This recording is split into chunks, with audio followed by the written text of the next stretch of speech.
Hey, I'm meteorologist Doug Myers with the latest look at your forecast. Highs yesterday in the mid-40s. Been on the cool side for this time of year. We should be in the low 60s, and we're going to be even cooler today. Of course, today is Halloween, and our hottest Halloween was 88 degrees back in 1950.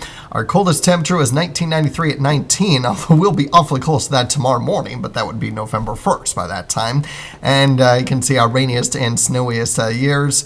More recently, the rainiest year, and way back in 1912 being our snowiest year.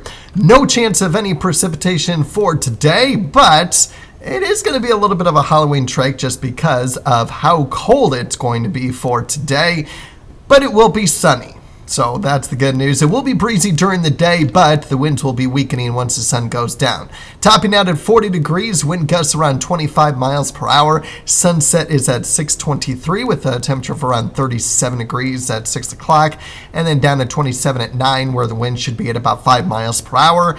Still could be enough to have a wind chill in the low 20s, but certainly make sure you're bundled up no matter what. And everyone should be at about 40 degrees for today's high. Several areas probably in the upper 30s.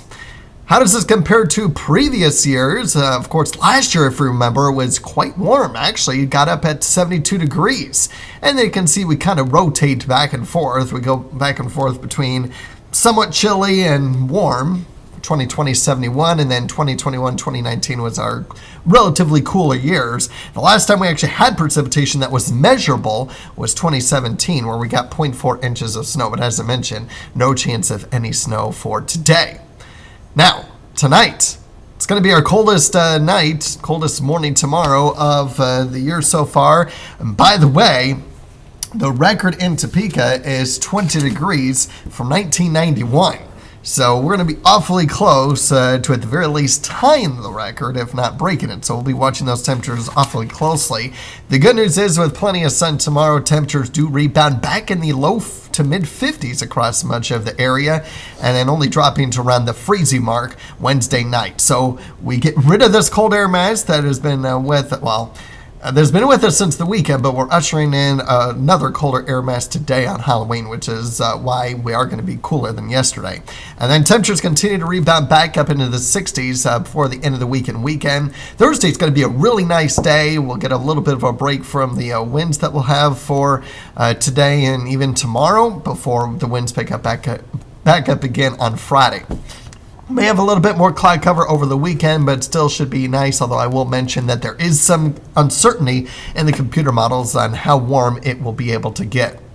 So we'll watch that, be ready that there might be some changes to the forecast, more so on maybe getting us a little bit cooler than what my forecast indicates. I am forecasting more on the warmer side of the two computer models, so that'll be something to watch out for. In the meantime, here's a check of our fall leaves across the country, and zooming in here in Kansas, you can see that north central Kansas is starting to get into the high category, where most of northeast Kansas is in the moderate category. No, sorry, the peak category in north central Kansas, then the high category for the rest of the area.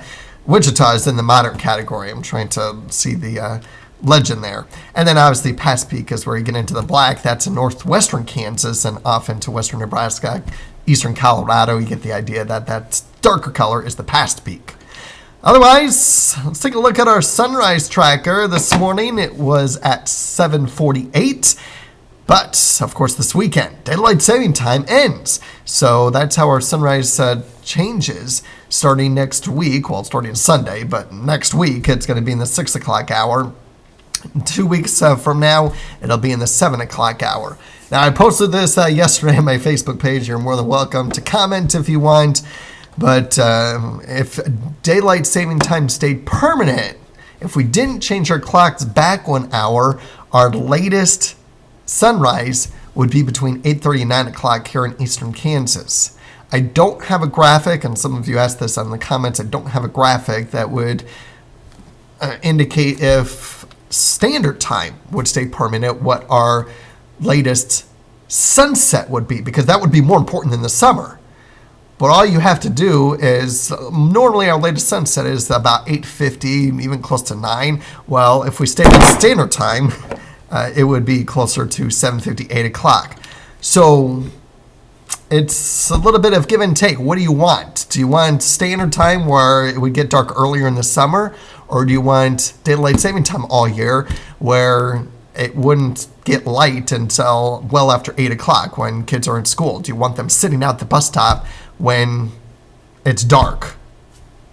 It's a lot to think about.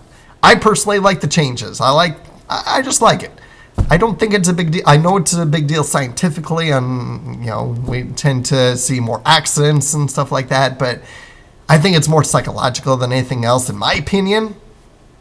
Obviously, that is not scientific, but in my opinion, it's an hour difference. We travel all the time in different time zones, and we don't have issues as much as we do on our actual time changes when we go back to standard time and daylight saving time. So I personally don't understand that. I really think it's all mental. Comment on my Facebook page if you think differently, but I really think that it is all psychological. We travel all the time, different time zones, so I really don't see why it's any different. Here's our extended outlook on our precipitation and temperature forecasts, looking at warm and that rain change you saw early next week. I'm really not seeing a whole lot of meaningful precipitation from that, but we'll monitor that. Otherwise, it does look to stay warm for a while in the 8 to 14-day outlook, at least relative compared to seasonal. And we may start to get a little bit more active in the 3 to 4 week outlook when it comes to rainfall with wetter than normal conditions returning. But all in all, the next 8 days, we just have to get through these next 24 hours or so, today, tonight, tomorrow morning. And then by tomorrow afternoon, it shouldn't be too bad. Maybe enough to open up the windows, depending on how you feel about highs in the 60s, lows in the 40s.